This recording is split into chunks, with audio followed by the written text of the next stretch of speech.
الحمد لله رب العالمين وبه نستعين على أمور الدنيا والدين والصلاة والسلام على أشرف الأنبياء والمرسلين نبينا محمد وعلى آله وصحبه أجمعين يا أيها الذين آمنوا اتقوا الله حق تقاته ولا تموتن إلا وأنتم مسلمون سبحانك لا علم لنا إلا ما علمتنا إنك أنت العليم الحكيم اللهم لا سهل إلا ما جعلته سهلا وأنت تجعل الحزن إذا شئت سهلا. ما بعد إخواني وأخواتي في الدين rahimani wa rahimakumullah, kita melanjutkan kajian kita tentang akhlak Islam.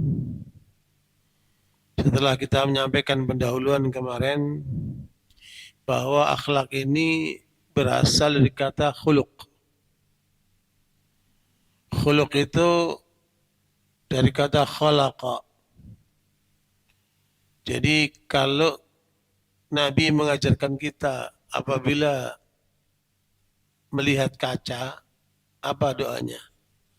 Allahumma kama hasanta khalqi fahasin khuluqi. Ya Allah, sebagai engkau telah baguskan raut penampilanku, maka baguskanlah akhlakku. Jadi khuluq ini tampilan luar. Ini al-khalq itu ciptaan Allah ini, manusia ini, dia tampilan luar. Dan khuluq itu tampilan dalam. Jadi khalq itu eksternal, khuluq itu internal. Makanya para ulama mendefinisikan khuluq itu adalah ad-din, yaitu seluruh isi agama itu masuk dalam kategori khuluq. Kemudian juga dipahami dengan al-ghariza, insting, ya, watak. Ya, berarti memang itu urusan yang ada di dalam. Jadi intinya bahwa khuluq itu pembentukan karakter di dalam diri manusia yang berdasarkan nilai-nilai, yaitu nilai-nilai Islam. Sehingga ketika orang itu berkeinginan, berkehendak, ketika orang itu berpikir, ketika orang itu berbicara, ketika orang itu berbuat, maka seluruh landasannya adalah dasar-dasar ajaran Islam. Makanya para ulama menyebutkan ayat-ayat yang mengungkap tentang akhlak itu ada 1000 lebih. Ya. Sementara ayat tentang politik cuma 2 ayat saja. Jadi untuk mengurus negara itu cukup 2 ayat saja. Itu surat An-Nisa ayat 57 dan 58. Nah, ya. Maaf, 58 59. Ayat 58 59 itulah cara untuk mengelola negara. Cuman 2 saja. Kenapa? Karena mengelola negara itu hanya salah satu unsur dari kehidupan manusia. Nah, jadi inti hidup ini ada pada manusianya. Sehingga manusia inilah yang mendapat perhatian khusus dari Allah untuk diarahkan, dididik supaya benar. Sehingga mengelola kehidupan ini selalu terkait dengan Allah sang penciptanya. Beda dengan akhlak atau etika, ya, lebih tepat etika yang dikembangkan oleh Barat itu lebih terkait dengan faktor manusianya, tapi nggak ada kaitan dengan Allah sang penciptanya. Makanya dalam teori Barat, ya, etika mereka itu terfokus dalam 2 hal. Pertama namanya opportunisme. Jadi orang itu, Barat itu manusianya adalah oportunis. Ya, mencari kesempatan dalam kesempitan. Semua peluang yang dimungkinkan untuk dia masuk, dia akan lakukan. Makanya para penjajah itu datang ke negeri-negeri Muslim untuk apa? 3 misi kan, gold mencari emas, kemudian gospel menyampaikan ajaran agamanya, dan glory mencari kekuasaan. Nah, itu dasarnya apa? Opportunism. Cari kesempatan untuk mendapatkan keinginan-keinginan mereka, apakah itu bentuknya eh, eh, duniawi ataupun ajaran-ajaran yang ingin mereka sampaikan. Nah, sementara Islam mengajarkan kita akhlak itu selalu terkait dengan Allah SWT pertama. Jadi, semua langkah manusia tidak boleh terputus dengan Allah. Ini bedanya Islam dengan pandangan Barat. Jadi makanya dalam akhlak itu kalau dikatakan terkait dengan Allah berarti apa? Dia merasa diawasi oleh Allah. Dia merasa dijaga oleh Allah. Dia merasa dicatat oleh malaikat utusan Allah ini. Ya, sehingga dia berhati-hati tidak melangkah kecuali yang diridai oleh Allah SWT. Nah, jadi Barat tidak, mereka hanya mencari kepentingan saja. Makanya muncullah yang kedua, akhlak mereka atau etika mereka namanya setelah oportunisme, pragmatisme. Pragmatisme itu menjadi pedoman bagi orang-orang Barat yang materialistis itu karena mereka selalu cari kepentingan dan keuntungan. Ya, pragmatisme itu makanya muncul istilah tidak ada makan siang gratis. Semua ada maksudnya. Ya, sehingga politik mereka itu politik pragmatisme. Ya, hubungan kita dengan mereka selalu ada kaitan kepentingan. Nah, dalam Islam tidak selalu begitu. Ya, memang ada kepentingan ketika dagang, cari keuntungan, silakan saja. Tapi harus landasannya karena Allah Ta'ala dan sesuai dengan syariat Allah. Sehingga perilaku orang Muslim itu terkendali. Ini yang membedakan antara akhlak Islam dan etika yang dibangun oleh materialisme Barat itu. Ikhwan wal akhwat, makanya kajian atau pendalaman akhlak ini berarti apa? Membentuk manusia seutuhnya. Gimana caranya Allah mendidik kita membentuk manusia seutuhnya? Kita diikat oleh Allah dengan 3 perjanjian. Apa?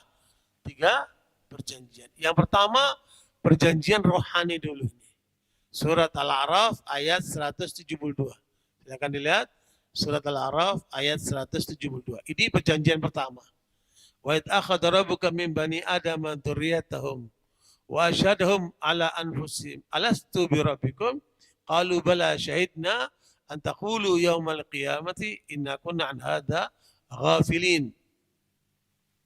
Silakan baca.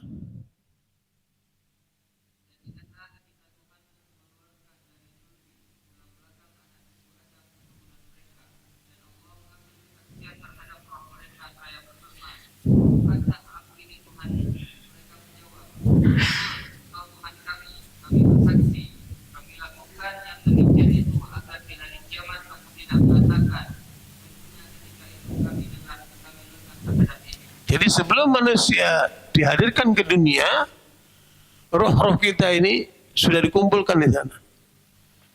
Kemudian dipersaksikan terhadap roh kita itu bahwa Allah Tuhan kita dan kita mengakui semua itu. Nah, ini perjanjian pertama yang tidak boleh kita lupa. Antaqulu yaumal qiyamati inna kunna an hadza ghafilin. Jangan bilang nanti hari kiamat bilang, oh saya nggak tahu, saya lupa, saya nggak ingat.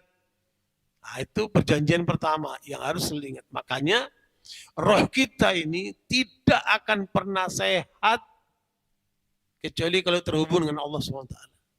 Ya. Ketika roh ini terkait dengan jin, terkait dengan Nyi Roro Kidul, ya, terkait dengan dukun, terkait dengan selain Allah, maka roh itu menjadi busuk dia, menjadi rusak dia.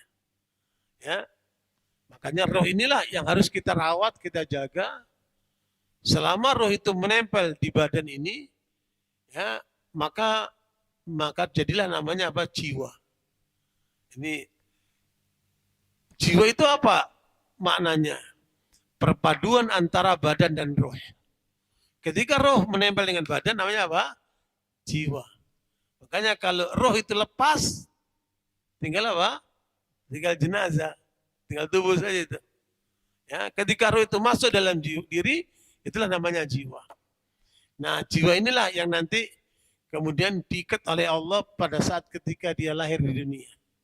Ini perjanjian kedua, yaitu surat Ar-Rum ayat yang ke-30. Ya, fa'aqim wajhaka lid-dini hanifa. Fitratallah allati fatara an-nasa 'alaiha. La tabdila li khaliqillah, dzalika dinul qayyim. Walakinna aktsar nasi la ya'lamun. Nah, rahasia ini yang tidak banyak diketahui oleh ilmuwan-ilmuwan barat dan timur. Karena ini rahasia Allah Subhanahu wa taala yang diberikan kepada manusia yang beriman kepada Allah Subhanahu wa taala. Silakan lihat surat Ar-Rum ayat yang 30.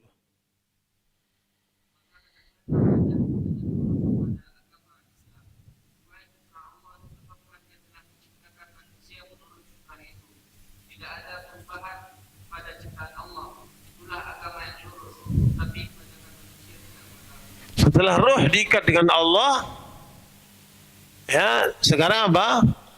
Fitrah. Ketika manusia lahir di dunia, dia lahir di atas apa? Fitrah. Ya, apa fitrah ini? Rasulullah menerangkan pada riwayat Imam Muslim, kullu mauludin yuladu alal fitrah, fa abawahu yuhawidanihi, au yunassiranihi, au yumajisanihi. Ya, Nabi mengatakan setiap manusia yang lahir di dunia, maka dia lahir di atas fitrahnya. Apa fitrah ini? Islam. Ya, fitrah apa? Islam. Tidak ada manusia lahir di dunia ini kecuali dia Muslim. Hatta orang tuanya kafir. Ya, setiap anak yang lahir itu Muslim semuanya. Makanya nanti kajian-kajian akidah mendalam sekali. Kalau seandainya seorang anak itu meninggal dunia, padahal bapaknya Yahudi, ibunya Kristen, atau agama lain, nanti anak itu akan masuk surga. Kenapa? Dia meninggal masih di atas apa? Fitrahnya. Ya. Makanya kata Nabi, anak itulah di atas fitrahnya tergantung orang tuanya. Apakah akan menjadikan anak itu Yahudi, Nasrani, atau Majusi. Ya, makanya orang tua sangat menentukan kelanjutan apa? Anaknya. Makanya tidak ada orang yang hebat kecuali karena 4 faktor. Faktor yang pertama, sentuhan ibunya. Ya, karena lahir dari mana? Rahim ibunya. Yang kedua, sentuhan bapaknya. Ya, sentuhan bapaknya. Baru yang ketiga, sentuhan sekolahnya. Yang keempat, baru sentuhan lingkungannya. Ya. Nabi Muhammad tidak dapat tempat-tempatnya ini. Karena apa? Allah yang langsung apa? Mendidik beliau. Ya. Wa anzalallahu alaikal kitaba wal hikmata wa 'allamaka ma lam takun ta'lam. Wa kana fadlullahi 'alaika 'azima. Ya, surat An-Nisa ayat 113. Itu Allah turunkan Al-Quran, Allah turunkan Sunnah. Allah ajarkan kepada Muhammad yang tidak diajarkan apa oleh orang lain. Allah sendiri yang apa? Yang menanganinya. Makanya tidak ada manusia hebat seperti Nabi Muhammad. Sehingga akhlak Islam apa? Selalu terkait dengan Nabi Muhammad SAW. Ya. Fitrahnya itu dijaga oleh Allah dari mulai lahir sampai wafat. Allah yang menjaga, Allah yang mengajari dia. Makanya tidak ada manusia yang mendapat perhatian seperti Nabi Muhammad SAW. Kita ini mungkin kadang-kadang kita baik di depan orang. Ya, baik dalam pergaulan. Tapi belum tentu baik ketika sendiri. Belum tentu baik kepada istrinya dan anaknya. Tapi Nabi Muhammad terbuka semuanya. Ya, Muhammad pribadinya dikenal oleh orang sekitarnya, kawan maupun lawan, ya diungkapkan oleh istri-istrinya bagaimana kehidupan rumah tangganya, diungkapkan oleh anaknya, oleh sahabatnya dan sebagainya. Ya, lembaran terbuka Nabi Muhammad SAW. Makanya Nabi mengatakan beliau anni walau ayat. Sampaikan dariku meskipun apa? 1 ayat. Falyuballighu syahidul ghaibah. Orang yang menyaksikan supaya memberitahukan kepada yang tidak menyaksikan. Rahimallahu amra'an Sami'a minni hadithi atau maqalati fawa'aha faballagha kama sami'. Farubba mubalaghin aw amin sami'. Nabi SAW mengatakan, yang hadir menemui aku, mendengarkan dari aku, mendapatkan ajaranku, sampaikan kepada yang tidak hadir.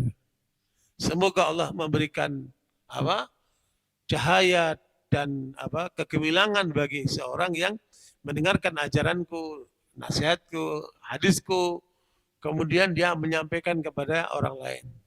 Bisa jadi orang yang disampaikan itu lebih paham daripada yang menyampaikan, kan? Karena itu saudara sekalian, Nabi terbuka. Makanya jangan lupa kepada para mahasiswa, ya, kepada kita semuanya, pelajarilah Nabi dari berbagai sisi, ya. Karena dalam kehidupan Nabi itu mencakup akhlak yang lengkap. Nah, kemarin kita bacakan ayatnya pada ayat keempat surat Al-Qalam, wa innaka la'ala khuluqin azim. Engkau berada di atas akhlak yang agung. Ya, khuluq itu mufrad dari akhlak. Itu tertuang semua akhlak itu ada pada diri Nabi Muhammad SAW. Yang itu tidak ada dalam ajaran lain. Ya, nabi-nabi lain itu tidak mendapatkan sorotan, ya, selengkap Nabi Muhammad SAW. Nabi Muhammad diungkap dari sisi perjalanan hidupnya secara kronologis, dari lahir sampai wafat. Namanya apa? Sirah Nabawiyah. Ya. Nabi Muhammad diungkap dari sisi akhlaknya, namanya apa? Asy-Syama'il. Jadi kalau Anda membahas atau mendalami tentang sejarah Nabi yang fokus dengan akhlak Nabi, namanya apa? Asy-Syama'il. Ya, seperti At-Tirmidzi menulis kitab Asy-Syama'il Al-Muhammadiyah. Itu tentang akhlak-akhlak Nabi. Namanya Syama'il. Kemudian Nabi diungkap secara keutamaan-keutamanya. Apa keutamaan Nabi dibanding nabi-nabi yang lain? Apa keutamaan Nabi dibanding manusia-manusia biasa itu? Namanya apa? Al-Fadail. Al-Fadail ini akan mengungkap tentang kelebihan-kelebihan Nabi. Ini juga bisa kita tangkap bagaimana tabiat pribadi Nabi SAW. Kemudian yang keempat namanya Al-Khasais. Ya, Al-Khasais ini kekhususan Nabi. Bahkan Imam Suyuti menulis 2 juz khusus tentang kekhususan Nabi ini. Ya. Nabi punya banyak kekhususan. Nah, kemudian yang kelima namanya Ad-Dalail. Dalail itu apa? Tentang mukjizat-mukjizat Nabi selain Al-Quran. Ya, Imam Al-Baihaqi mengumpulkan hadis-hadis tentang mukjizat-mukjizat Nabi selain apa? Al-Quran. Namanya Dalailun Nabi SAW. Itu apa? Tentang apa? Mukjizat-mukjizat Nabi selain apa? Al-Quran. Kemudian yang keenam terkait dengan apa? Perjuangan Nabi, hurubun Nabi. Bagaimana perjuangan Nabi dari perjuangan dakwah sampai perjuangan melawan dengan senjata, dengan peperangan. Itu semua lengkap dalam kehidupan Nabi. Nah, kalau orang mengikuti kehidupan Nabi secara utuh, itulah namanya salafi. Salafi itu apa? Kalau dia mengambil seluruh ajaran Nabi itu, bukan sepenggal-sepenggal. Kalau sepenggal-sepenggal bukan salafi namanya. Makanya Rasulullah mengatakan kepada Fatimah, ana khairus salafi laki. Aku adalah sebaik-baik salaf bagi kamu. Ya, makanya istilah salaf itu dari riwayat ini. Ana khairus salafi laki, itu kata Nabi kepada Fatimah. Ya, makanya kalau kita ingin jadi pengikut Nabi Muhammad SAW, ikutilah Nabi secara utuh. Nah, dan itu dimulai dari mana? Fitrahnya harus dibenarkan. Nah, fitrah kita ini apa? Harus dibenarkan. Nah, karena fitrah itu, lihatlah ketika anak itu lahir. Ketika anak lahir, ngapain itu? Pasti nangis. Ya, nggak ada orang lahir terus tidur, itu nggak ada. Ya, kalau dengan pengajian tidur masih ada ya. Ya.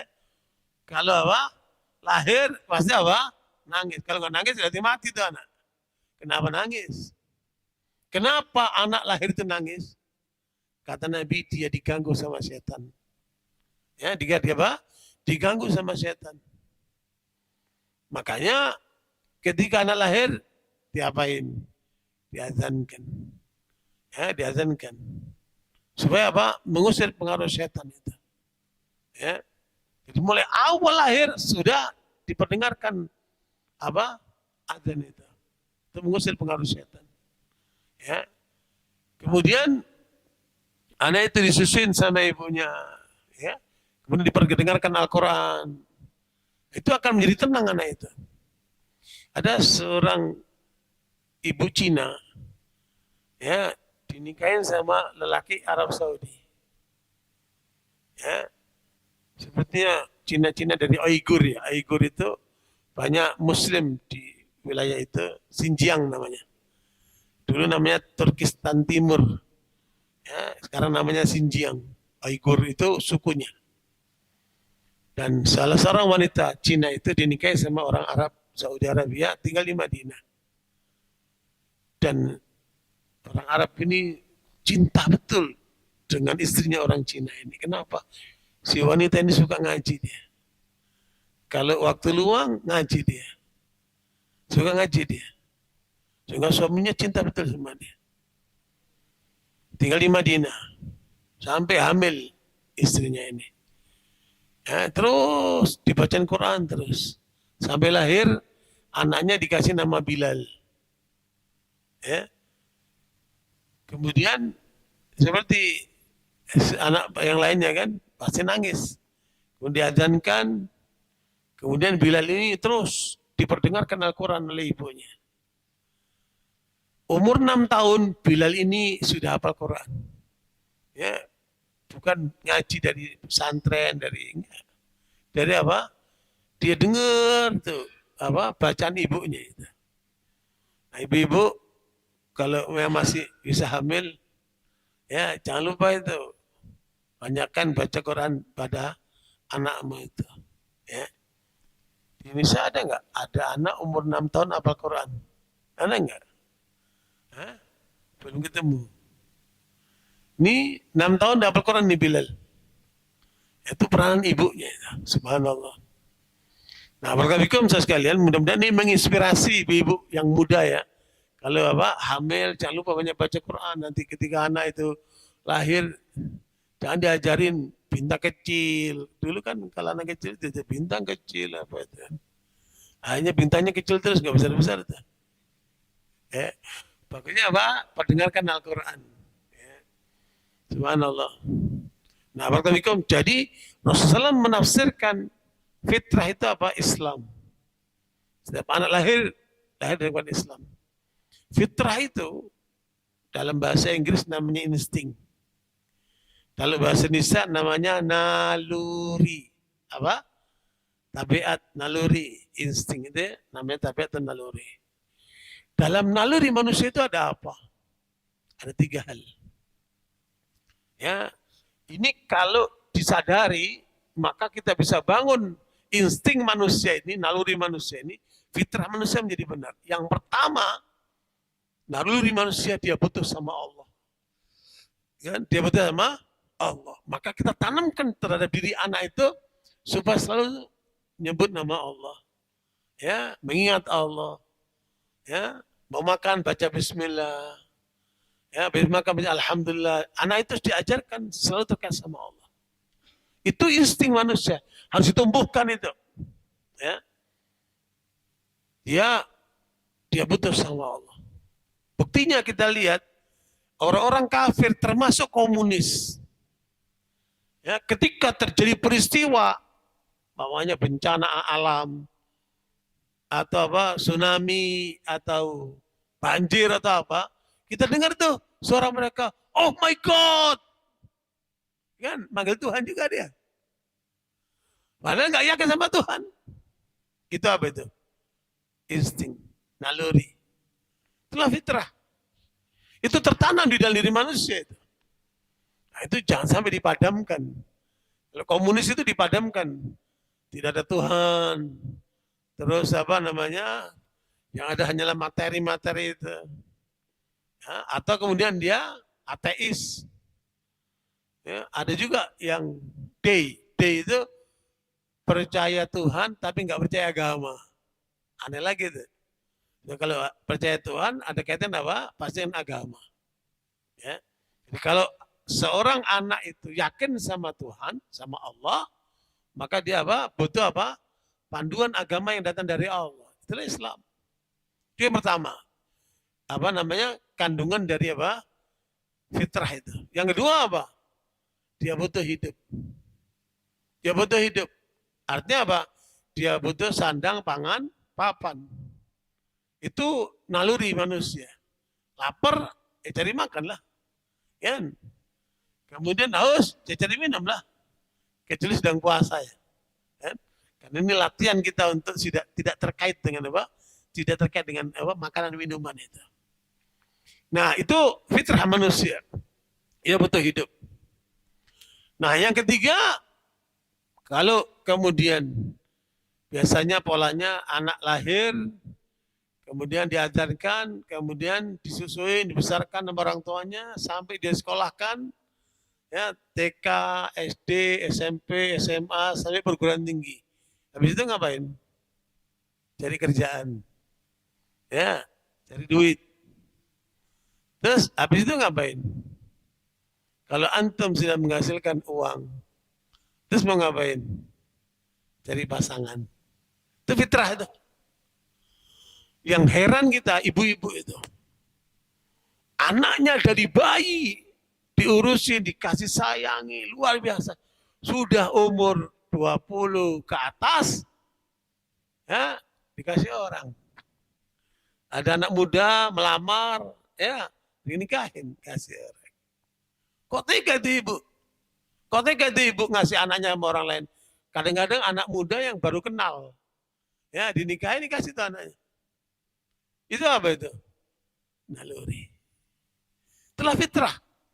Makanya perempuan kalau udah di atas 20 tahun, 22, 23, 25, belum ada yang lamar. Dia mulai bingung. Kok nggak ada yang lamar aku nih? Ya. Mulai orang tua menjadikan supaya ada yang lamar. Kan? Itu apa itu? Fitrah itu. Jadi kalau laki butuh perempuan, perempuan butuh laki. Cara Islam dinikahkan. Luar biasa Islam ini. Nah, makanya wa min ayatihi an khalaqalakum min anfusikum azwajan litaskunu ilaiha wa ja'ala bainakum mawaddatan wa rahmah. Ya, dalam pernikahan itu ada ketenangan, ada cinta, dan ada apa? Kasih sayang. Ya, ketenangan itu hadiah dari Allah. Karena dua manusia ini menikah dengan cara Islam. Dikasih Allah ketenangan. Ya. Cinta itulah interaksi antara dua makhluk ini. I love you forever. Ya kan? I miss you, kan? Bahasa mereka itu kan. Itu antar dua manusia ini. Ya, rahmah. Apa itu rahmah? Rahmah itu mendatangkan segala yang manfaat untuk pasangannya dan menjauhkan segala yang buruk buat pasangannya. Itulah rahmah itu. Ya, sehingga seutuhnya menjadi apa? Dua pasangan yang menyatu. Subhanallah. Luar biasa Islam itu. Nah, barakallahu saya sekalian, jadi itulah fitrah. Dia butuh Allah, dia butuh hidup, dia butuh pasangan. Kalau ditanya, mana yang paling penting dari tiga ini? Mana yang paling penting? Bagi orang yang tidak mengenal Allah, dia yang paling penting cari hidup. Ya, makanya pikirannya, tenaganya, konsentrasinya habis hanya untuk cari hidup. Ya. Sementara ada ketiga jenis orang yang dicari awewe aja, pikirannya awewe aja. Ada nggak jenis gitu? Ada itu. Jenis manusia yang melampiaskan syahwatnya saja itu. Liar dia. Persis tidak beda dengan binatang dia. Nah, makanya orang kalau menekankan dua ini pasti menyimpang dia. Rusak dia. Tapi ketika dia menghadirkan Allah di dalam hidupnya, maka dia akan cari hidup sesuai dengan aturan Allah. Tidak mau kerja yang halal. Dia tidak akan melampiaskan syahwatnya kecuali dengan cara menikah yang diridai oleh Allah SWT. Maka inilah hakikat fitrah yang sebenarnya. Nah, inilah yang harus kita bawa mulai anak itu lahir dengan 3 pola ini. Nah, pada saat anak itu dewasa berarti balik akil. Ya, akil balik itu kalau perempuan ditandai dengan menstruasi, kalau laki-laki ditandai dengan umur 15 tahun atau lewat mimpi. Nah, sekalian, pada saat dia berakal, diikat lagi oleh Allah perjanjian yang ketiga. Surat An-Nisa ayat 165. Rusulan mubasyirina wa mundirina li'alla yakuna linnasi 'ala Allahi hujjatun ba'da rasul wa kana Allahu 'azizan hakima. Surat apa? An-Nisa 165. Inilah perjanjian ketiga. Ya, supaya akal manusia ini terarah. Tidak akal yang semerawut. Ya. Silakan baca An-Nisa 165.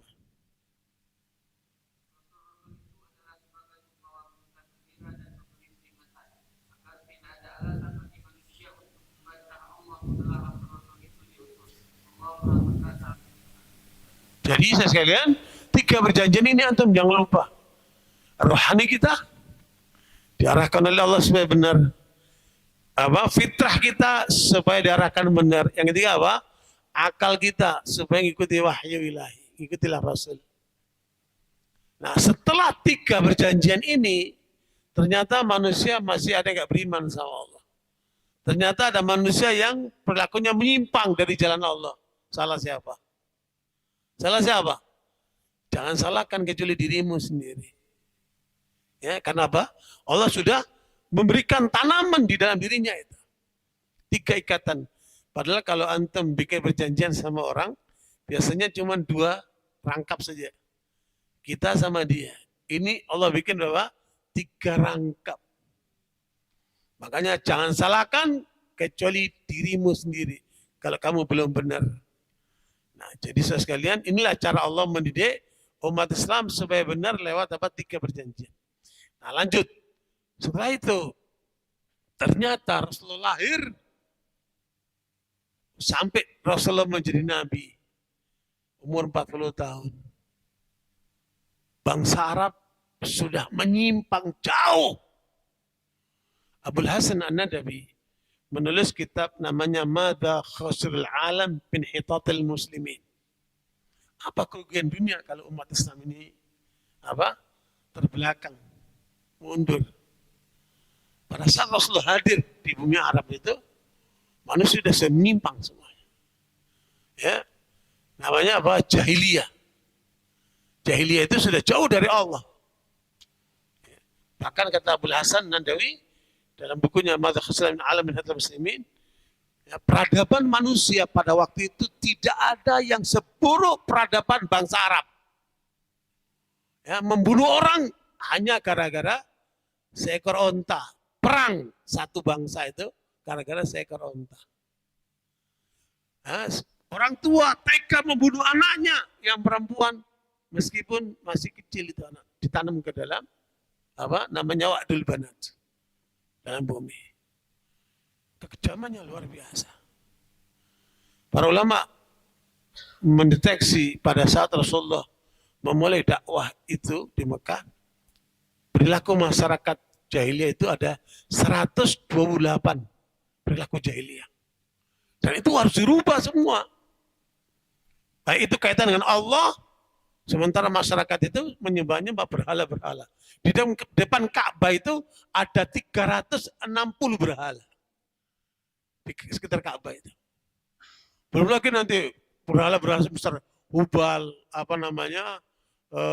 Uzza dan sebagainya, Lata. Banyak sekali ya, berhala-berhala di Timur Tengah itu. Saya mencoba melihat napak tilas gitu ya. Dari mana sih bangsa Arab waktu itu mendatangkan berhala ke sana? Karena Amr bin Luhai orang yang pertama kali membawa berhala patung ke Mekah. Itu Amr bin Luhai. Makanya tidak ada seorang pun yang nyembah berhala di Mekah itu kecuali itu menjadi tanggung jawab Amr bin Luhai ini. Dari mana itu? Coba saya telusuri di Yordania, Syam. Syam itu kan Syria, Yordania, Lebanon, Palestina, Syam. Itu pusat berhalanya ada di mana? Yordania. Di sana ada tempat namanya Petra. Petra ini menjadi salah satu keajaiban dunia. Ya, datang ke sana itu Presiden Amerika, datang ke sana Paulus di Petra itu. Saya ke sana. Nah, rupanya Petra ini sisa peradaban kuno yang dimana manusia saat itu banyak menyembah berhala. Apa berhala yang mereka buat? Gunung-gunung sekalian. Gunung-gunung dipahat. Dahsyat. Di situ ada berhala-berhala yang dibuat sama Yunani. Nggak ada apa-apanya. Di tingkat apa? Ketinggian seninya itu. Ini gunung dipahat. Luar biasa. Di Saudi Arabia, wilayah 4 jam dari Madinah itu, ada namanya daerah tempat Nabi Soleh berdakwah dulu. Masih ada sisanya. Itu juga gunung dipahat. Kemudian saya ke Mesir. Ke Mesir mulai dari Aswan, sana ujungnya Mesir. Ya, sampai kemana? Ke Kairo. Itu kita temukan betapa Firaun itu membuat berhala-berhala, termasuk di Luxor, itu satu kota. Satu kota yang memang dahsyat. Waktu itu kami coba itu beton-beton yang masih tersisa masa Firaun itu, ya bangunannya sudah ada, tapi beton-betonnya masih ada. Beton itu kita coba pegangan 13 orang, saking besarnya itu beton itu. Itu kota dibangun dengan beton-beton itu. Ya, nah, di sekalian ada nama Sphinx, ada apa macam-macam itu. Berhalanya itu luar biasa Firaun itu. Nah, ternyata kalau kita lihat dari buku-buku, dari mana berhala yang dibawa ke negeri Mekah itu? Ya, dari Syam. Ya, bukan kuat saya adalah dari Yordania ini. Pusat apa? Pembuatan berhala itu. Itulah kemudian dibawa menjadi Hubal dan sebagainya itu. Jadi Nabi hadir, manusianya sudah apa? Menyembah berhala semua. Kecuali segelintir orang yang masih mengikuti agama apa? Nabi-nabi sebelumnya. Termasuk siapa? Warqa bin Nawfal. Nah, itu termasuk pengikut Nabi sebelumnya. Nah, alakul hal, pada saat Nabi melihat semua itu, Nabi melakukan upaya perubahan. Pertanyaannya, perubahan dari mana? Merubah manusia itu dari mana? Dari mana kita bisa merubah manusia itu? Nah, inilah yang akan kita bahas kesempatan besok. Bagaimana Allah mengajarkan Nabi Muhammad untuk merubah manusia. Nah, sekarang ini perubahan ini terjadi salah kaprah. Ya, perubahan di Indonesia itu dilakukan lewat pendidikan. Pendidikan di kita itu, saya tanya sama profesor ahli pendidikan. Ya, karena sarjana S1 saya tentang pendidikan, saya bertanya sama profesor, Pak, apakah pola pendidikan di Indonesia masih menggunakan kognitif, afektif, dan psikomotorik? Ini pendidikan barat. Jadi pola perubahan manusia mengikuti pola barat. Di kita ini termasuk mengalami inferiority kompleks, rasa rendah diri, kurang percaya diri, akhirnya mengikuti pola barat. Ya, kita lihat di SD itu, termasuk di Chandra. SD Chandra itu, saya lihat di situ apa? Cerdas, terampil, bertakwa. Bertakwanya di mana? Terakhir. Dan itu menyalahi undang-undang dasar pendidikan kita itu. Undang-undang dasar pendidikan kita mengajarkan agar peserta didik itu menjadi manusia yang beriman dan bertakwa. Ya, bukan begini nih. Tapi yang ngajar di sekolah-sekolah itu gitu. Ya, cerdas, terampil, bertakwa. Bertakwanya terakhir itu. Nah, pola pendidikan Indonesia dan ini tiga nih. Kognitif yang penting apa? Cerdas dulu. Ya, saya masih ingat ketika masuk SD itu pertama kali saya diajarin apa? Ini budi, itu rini, budi ke sawah, rini ke pasar. Nah ngapain kita ngurusin rini sama budi itu? Biar aja terusin bapak ibu ya kan. Nah, kita nggak dikenalkan tentang Allah, tentang Islam, tentang Al-Quran, tentang apa? Kebenaran. Nggak. Ada yang salah. Kenapa? Kita tahu waktu itu menteri pendidikannya itu lulusan Sorbonne, lulusan Perancis. Ya, Daud Yusuf orang Aceh pada itu kan, tapi otaknya otak Barat. Ya, bahkan kemudian perempuan waktu itu dilarang pakai jilbab. Nah, itulah hasil karya Daud Yusuf pada masa Orde Baru dulu. Jadi memang tidak tahu pola pendidikan yang benar. Ya, apalagi dilanjutkan kemarin itu pendidikan merdeka. Ya, pendidikan merdeka. Jadi apa itu anak-anak itu? Bebas, mau belajar mau nggak belajar bebas. Akhirnya ada anak SMP ditanya, coba sebutkan salah satu negara Eropa. Dia jawab apa? Garut. Lah Garut dari Eropa. Ya. Jadi ketinggalan banget. Ada anak SMA ditanya sama gubernur Jawa Barat itu, ya 12 kali tambah 12. 12 tambah 12 berapa? Enggak tahu dia. SMA loh. Nah, itu akibat pendidikan bebas seperti itu. Ya. Jadi sekalian, makanya tiga polanya. Kognitif, kecerdasan dulu, baru afektif, perilaku, baru psikomotorik. Apa? Kejiwaan, ya, motivasi. Nah, ini harus dirubah ini, pola yang salah ini. Dan rata-rata pendidikan kita itu begini modelnya. Nah, nanti kita akan bahas besok insya Allah bagaimana cara Allah mengajarkan Rasulullah untuk merubah manusia. Kalau nggak ada perubahan, maka berarti manusia itu dalam kesesatan yang nyata kata Allah. Ya, insya Allah kita akan bahas apa pada besok hari untuk melengkapi kajian kita berikutnya. Barakallahu, semoga bermanfaat. Aqulu qali hadza wa astaghfirullahi wa lakum. Subhanakallahumma bihamdika asyhadu an la ilaha illa anta astaghfiruka wa atubu ilaik. Alhamdulillah.